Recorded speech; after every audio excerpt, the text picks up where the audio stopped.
أعوذ بالله من الشيطان الرجيم بسم الله الرحمن الرحيم الحمد لله نحمده ونستعينه ونستغفره ونعوذ بالله من شرور أنفسنا ومن سيئات أعمالنا من يهده الله فلا مضل له ومن يضلل فلا هادي له وأشهد أن لا إله إلا الله وحده لا شريك له وأشهد أن محمدا عبده ورسوله أما بعد خير الحديث كتاب الله وخير الهدي هدي محمد صلى الله عليه وسلم وشر الأمور محدثاتها وكل محدثة بدعة وكل بدعة ضلالة وكل ضلالة في النار.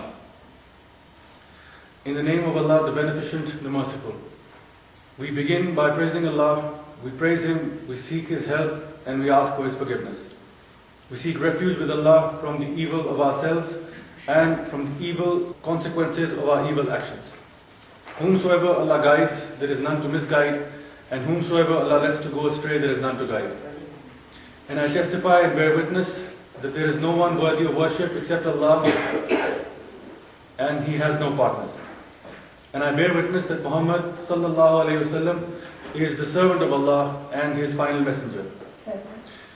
After that, the best speech is the book of Allah, and the best guidance is the guidance of Muhammad sallallahu alaihi wasallam. And the worst of all the affairs are those matters that have been newly introduced into the religion. And every matter that is newly introduced into the religion of Islam is termed as a bid'ah or an innovation. And all of the innovation is misguidance, all of the misguidance is going astray, and all of the going astray is in the hellfire. Rabbi shrah li sadri wa yassir li amri wahlul 'uqdatam min lisani yafqahu qawli.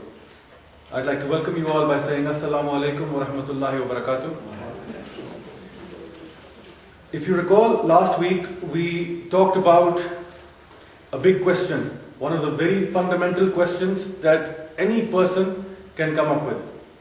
That was, is there a God? Does God exist?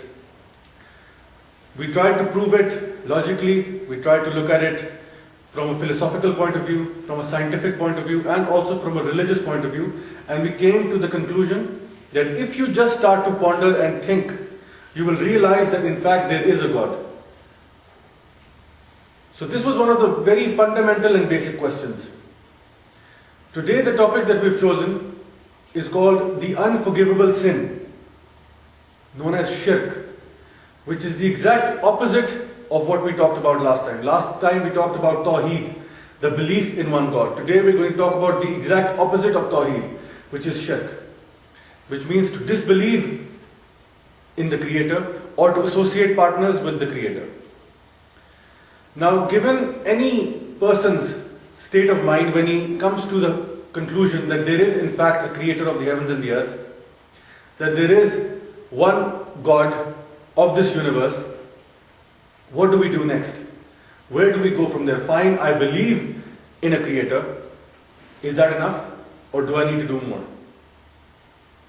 If you look at the world around you, in all of the created things that you see around you, you'll find that if a thing has to be used properly, is to be utilized to its maximum potential, it has to come with a user manual, which will tell you exactly what to do to make it work properly, and what not to do so that that thing might not get destroyed in the process. Similarly, as mankind and as a universe, there has been a user manual that has been sent by the Creator of the heavens and the earth. You do this to get success, and you stay away from this, otherwise your life and your being will malfunction. Messengers of Allah, who we know as prophets, have come throughout time, and many books have been revealed to these messengers as well, in the form of instructions, that these are the instructions that you need to carry down to mankind. From the time of Adam alayhi salam to the time of the Holy Prophet sallallahu alayhi wasallam, we've had many messengers who have come. The 4 books that have been mentioned in the Holy Quran are the Torah, which was revealed to Prophet Moses, peace and blessings be upon him, the Zabur, or the Psalms, which was revealed to Prophet David, then the Injil, or the Gospel of Jesus, and then the Holy Quran that was revealed to Prophet Muhammad sallallahu alaihi wasallam. But if you even talk to all of the people who are in charge of these religions, the heads of these religions, the priests and the rabbis and the men of authority, even they will claim that their books are no longer the original scriptures as they were revealed, that there has been some additions or subtractions to the text. Most of these books now are a mixture of word of man and word of God. So it's a mixture of the two, and the church, priests, rabbis, monks, all of them will testify to it that yes, we have in fact altered it, but they will give a reason why they altered it. The Holy Quran is the only book that stands today in its original form. Word for word, letter for letter. So today, in the whole of the planet Earth, the only book that exists in its original form as a divine revelation is the glorious Quran. It contains only the words of the creator of the heavens and the earth. So in fact, this is the only user manual that is left with us that is sent by the creator of the heavens and the earth. And as a result, we must follow it if we are to attain success in this life and the next. This is the last and final revelation, and it will inshallah be followed till the day of judgment. So now that we've acknowledged all of these things, we've got to also follow the commandments of Allah subhanahu wa ta'ala. Follow His message and follow the user manual that He has prescribed for us. If you go back to the creation of mankind, as it has been described in the Holy Quran, the creation of mankind, we all of us present in this room today, all of us, all mankind were present before Allah subhanahu wa ta'ala millions of years ago. All of us were standing before Allah subhanahu wa ta'ala, and as it is mentioned in Surah Al-Araf chapter 7 verses 172 and 173, Allah subhanahu wa ta'ala asked us, "Am I not your Lord?" And we all said, "Yes, we testify that you are our Lord." And Allah subhanahu wa ta'ala says in these verses that lest you should say on the day of resurrection that verily we have been unaware of this. So Allah subhanahu wa ta'ala made us promise and testify this so that we cannot go back on our words on the day of judgment. Allah subhanahu wa ta'ala continues to say, "Or lest you should say, it was only our fathers aforetime who took others as partners in worship along with Allah, and we were merely their descendants after them. Will you then destroy us because of the deeds of men who practice al-batil?" And al-batil includes polytheism, committing crimes, sins, and invoking others besides Allah for worship. There is a hadith of the Holy Prophet, peace be upon him, where he mentions that no child is born except that he knows of the Creator. He is born in fitrah, in the fitrah of Allah subhanahu wa ta'ala, knowing his Creator. And if you were to in fact leave that child in a jungle, for example, he would grow up knowing that there is one Creator, one Supreme Being, who is the Creator of the heavens and the earth. So we are born, every single human being is born in the creation, knowing Allah subhanahu wa ta'ala in fitrah. And his parents, his surroundings, his communities then shape and change and mold his views and make it according to their own.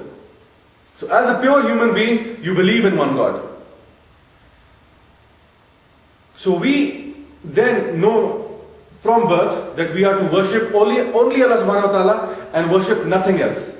This is in fact our shahada. When we say ashhadu an la ilaha illallah wa ashhadu anna Muhammadan abduhu wa rasuluh. So this is the first part of our shahada, that we believe in one God. But what some people often mistranslate as mistranslating the shahada is that you say that there is no God except Allah, which is a slight error in translation. The actual literal translation is that there is no one, no being, no deity worthy of worship except Allah. So you can see the difference. No God except Allah, that's not that correct, but the actual translation is there is nothing worthy of worship except Allah.